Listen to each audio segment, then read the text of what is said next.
Pessoal, eu tô gravando essa videoaula para falar do tema da quarta semana aí do volume 7 dos PETs. A quarta semana aí para vocês do sexto ano, a gente vai tratar do seguinte tema: as bacias hidrográficas brasileiras, né? Na semana anterior a gente falou sobre hidrografia, bacias hidrográficas, mas de uma forma geral, o que era, né? Quais as características, falei um pouco sobre características de rios, ciclo hidrológico e tudo mais. Agora a gente vai focar nas bacias hidrográficas do Brasil, na hidrografia brasileira. Bom, no âmbito geral a gente pode falar que a hidrografia brasileira ela é muito extensa, né? Ela é uma hidrografia que tem uma abundância hídrica, uma abundância de água muito relevante, né? Muita água, seja superficialmente, ou seja, escoando pelos rios, lagos, né? Ou subsuperficialmente, ou nas águas subterrâneas também. Então é uma hidrografia de grande porte, vamos dizer assim, no nosso país. E aí eu falei para vocês semana passada que uma bacia hidrográfica ela é constituída por um rio principal, seus afluentes, seus subafluentes. E aí a gente tem uma bacia hidrográfica maior, e dentro dessa bacia hidrográfica maior a gente tem microbacias, né? Por exemplo, a gente está na bacia hidrográfica que a gente se encontra aqui é do Paraná, né? Só que a gente tem a bacia hidrográfica na nossa região do Rio das Mortes, né? Que depois vai transformar em outro rio, ainda não é. O Rio das Mortes compõe outra bacia hidrográfica que depois vai compor a bacia hidrográfica do Paraná. Então, dentro de uma bacia hidrográfica de grande porte também tem subbacias ou microbacias, como queiram, né? Só que aí vai ter as bacias hidrográficas maiores, de grande porte, que vão inclusive ter dentro delas essas microbacias, né? E quais são elas no Brasil? É essas aí que a gente vai falar. Vou começar, né, até porque está no material de vocês, essa é a primeira, e é a de maior abundância hídrica, né, no nosso país, e é que ocupa maior porcentagem dentro do nosso, que abrange maior porcentagem dentro do nosso território, que é a região hidrográfica, bacia hidrográfica amazônica, né? Ela ocupa 45% do território nacional, ou seja, ela tem uma grande extensão, uma grande ocupação dentro do nosso território, né? Ela abrange 7 estados, para vocês terem uma ideia: Acre, Amazonas, Rondônia, Roraima, Amapá, Pará e Mato Grosso, né? Na região norte. Ela vai pegar predominantemente a região norte e alguns estados da região centro-oeste, a região central ali. Ela é uma bacia, como eu disse para vocês, de grande abundância hídrica, e ela tem a característica de estar predominantemente, não na sua totalidade, óbvio, até porque a gente está falando de uma bacia hidrográfica de grande dimensão, mas a maior parte dela se encontra em relevo mais plano, em relevo de planície, né? Principalmente na Amazônia mesmo. E aí, gente, isso vai modificar o uso que se faz dessa bacia hidrográfica, né? Se a gente tem num relevo de planície, ou seja, num relevo mais plano, a bacia hidrográfica ela vai ser propícia, por exemplo, para navegação, para barcos e tudo mais. Por quê? Porque quando o rio está numa planície, ele tende a escavar, as suas águas vão escavar para o lado e para o fundo. Então ele vai ser um rio de margem larga e fundo. Isso propicia a navegação. É fácil de ter embarcações ali. Já em relevos acidentados, né, relevos por exemplo, na nossa bacia hidrográfica, eu vou falar depois, é um relevo acidentado, é um relevo de morros, é um relevo que não é plano, não é reto. Aí o rio ele tende a escavar mais para frente, né? Por quê? Porque a água ela ganha muita velocidade, né? Porque ela está aí descendo o morro.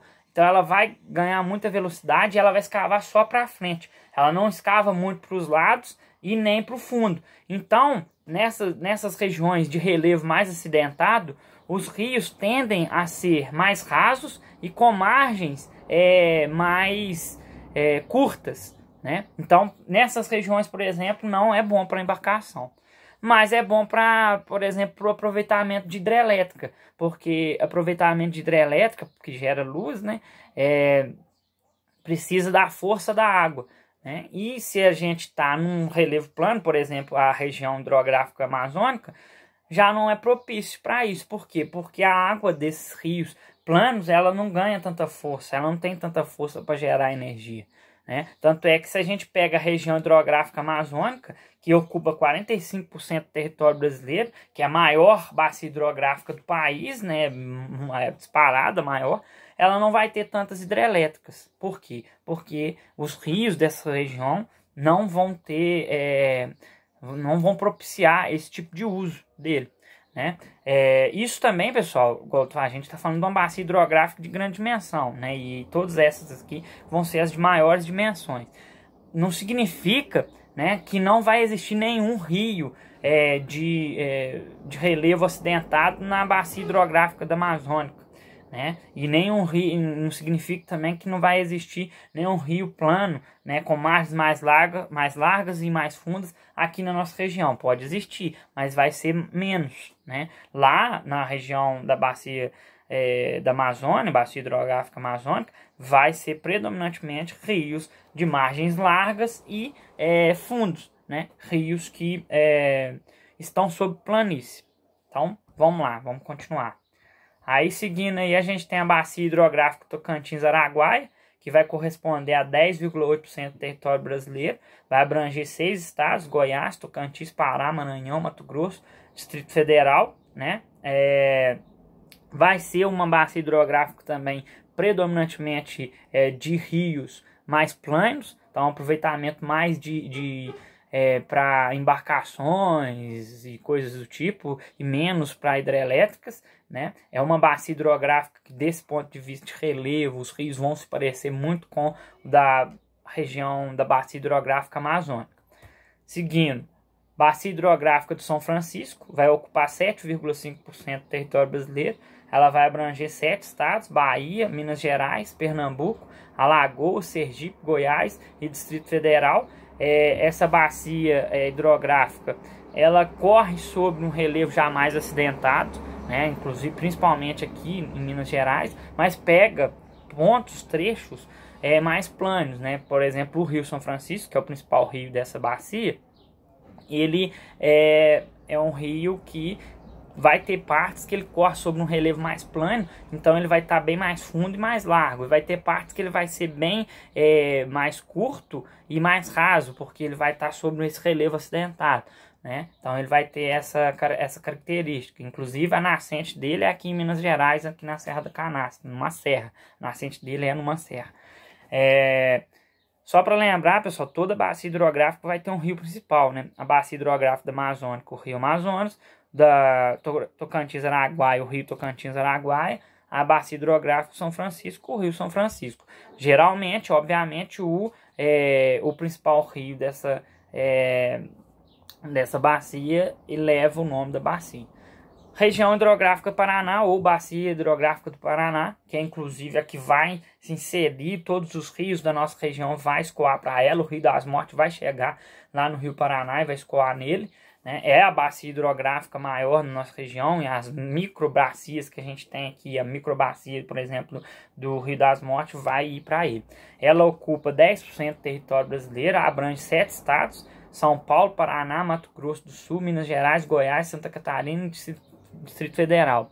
É uma bacia que corre predominantemente sobre um relevo acidentado, a bacia hidrográfica do Paraná, né? Predominantemente um relevo bem acidentado. Então os rios dessa bacia, por exemplo, eles para navegação eles não são muito bons, a não ser rios que estão ali na região de Goiás, Distrito Federal, né, Mato Grosso do Sul, até vai, mas os outros rios dessa bacia hidrográfica são rios que não são bons para navegação, porque está nesse relevo acidentado. Então eles vão ser geralmente rios mais rasos e com a margem mais curta, mas para hidrelétrica é uma bacia hidrográfica ideal, né? É a bacia hidrográfica que vai mais ter hidrelétricas no nosso país, né? Por quê? Porque o relevo propicia isso. né? A água, ela ganha força e você consegue gerar energia muito fácil com aquela força que a água tem, né? Então, você faz uma barragem e a natureza daquele rio já te ajuda, né? Porque já é forte, as águas elas vão escavar sempre mais para frente. E isso devido à característica do relevo dessas regiões, né? O, o destaque para essa bacia é o aproveitamento hidrelétrico dela e o aproveitamento industrial, econômico também, né? Porque ela vai abranger boa parte da região sudeste, região macroeconômica do país. Seguindo aí, região hidrográfica Atlântico Nordeste Oriental, que ocupa 3,4% do território nacional, abrange o estado de Piauí, Ceará, Rio Grande do Norte, Paraíba, Pernambuco, Alagoas. É uma bacia hidrográfica, ela abrange ali a região Nordeste, né? Quase toda ela está sobre o semiárido brasileiro, ou seja, está sobre um local de seca, de clima muito seco, de escassez hídrica, de escassez de água, né? Então ela é de suma importância para a população que vive na região dela, né? A bacia hidrográfica Atlântico Leste, que ocupa 3,9% do território do país, abrange 4 estados, né? Bahia, Minas Gerais, Sergipe e Espírito Santo. Também grande parte dessa bacia hidrográfica está sobre essa região semiárida, então ela é de suma importância para aquela população da região, mas tanto a bacia hidrográfica Atlântico Leste quanto a Atlântico Nordeste Oriental são bacias que vão ter períodos prolongados de estiagem. Nessas bacias, por exemplo, vão ter alguns rios que são rios intermitentes, né? São rios, rios perenes, que eles vão ter escassez de água algumas épocas do ano. E aí, seguindo a região hidrográfica Atlântico Sudeste, que ocupa 2,5% do território nacional, abrange 5 estados, Minas Gerais, Espírito Santo, Rio de Janeiro, São Paulo, Paraná. Essa é a região hidrográfica mais povoada, né? É a que mais tem a maior população.